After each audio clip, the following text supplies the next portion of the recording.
Dak dik duk. Mungkin inilah yang dirasakan pelaku pasar belakangan ini. Menyikapi deretan data ekonomi negeri Paman Sam yang mulai membaik. Bukan sekedar angka, namun data itu menghadirkan bayangan tapering off oleh Bank Sentral Amerika Serikat kian di depan mata. Wacana ini pun kemudian berkembang.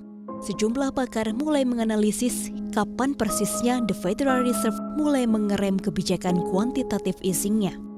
Mengerem quantitative easing berarti memberi efek samping pada kelompok negara berkembang. Pengumuman tapering off pun diprediksi akan dimulai tahun ini.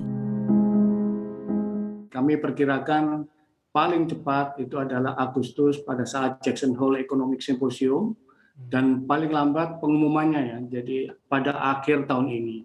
Itu first step-nya di situ. Kemudian bagaimana prosesnya? Tentunya proses tapering-nya itu akan diawali dengan pengurangan pembelian. Dan itu bisa saja dilakukan pada awal tahun depan. Sinyal tapering off kian terdengar setelah stimulus jumbo senilai 1,9 triliun dolar Amerika berhasil mengerek ekonomi dan membangkitkan inflasi.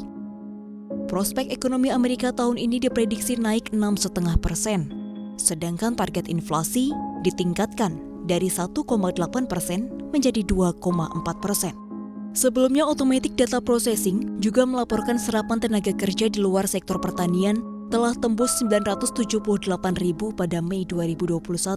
Belum lagi suku bunga acuan The Fed nyaris mendekati 0% di sepanjang 2021, membuat likuiditas di pasar cukup berlimpah. Meski membawa bayangan kelam, taper tantrum 2013, kita mesti optimistis. Sejumlah pengalaman dari masa lalu telah membuat struktur ekonomi negara menjadi lebih kuat. Mulai dari strategi triple intervention, penguatan cadangan devisa, meredam dampak ke pasar SBN, hingga memperkuat perbankan dalam negeri. Tercermin dari rasio permodalan bank yang mencapai 24,18% per Maret 2021. Ada perbedaan yang cukup banyak antara saat ini, ekonomi saat ini dan ekonomi pada waktu sesudah global financial crisis. Jadi mungkin skema ataupun langkah-langkah yang dilakukan oleh The Fed yang mungkin sedang dibahas dan menurut saya mungkin dampaknya tidak sama persis dengan tapering off pada waktu sebelumnya. Saya sih berharap harusnya tidak akan impact koreksinya seperti dulu.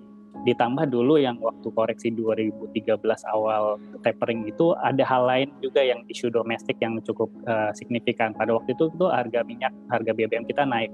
Sehingga inflasi kita juga pada bulan Mei 2013 itu lompat ke 8%. Tapering off menjanjikan pemulihan ekonomi yang semakin nyata.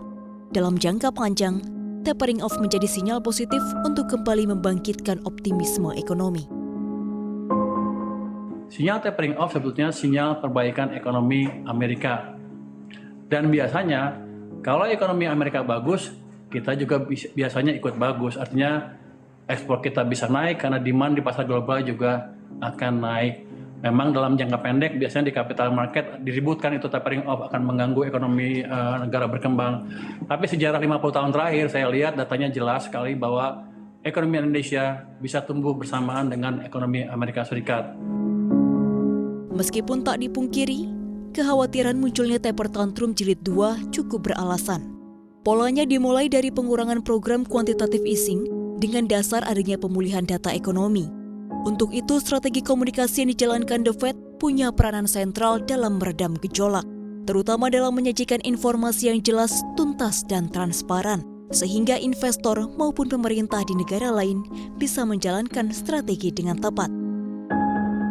Jika ini bisa dikomunikasikan dengan baik ya, ke pelaku pasar dan clear message-nya, saya kira impact negatifnya bisa dimitigasi oleh negara lain. Communication is very important dan ini perlu seni tingkat tinggi. Ya. Komunikasi adalah bagian dari policy yang tidak bisa dipisahkan dari kebijakan itu sendiri. Apapun risiko yang akan dihadapi nanti, investor harus siap. Kemampuan dalam menimbang baik dan buruk akan jadi benang merah memanfaatkan risiko menjadi peluang. Tim Liputan CNBC Indonesia.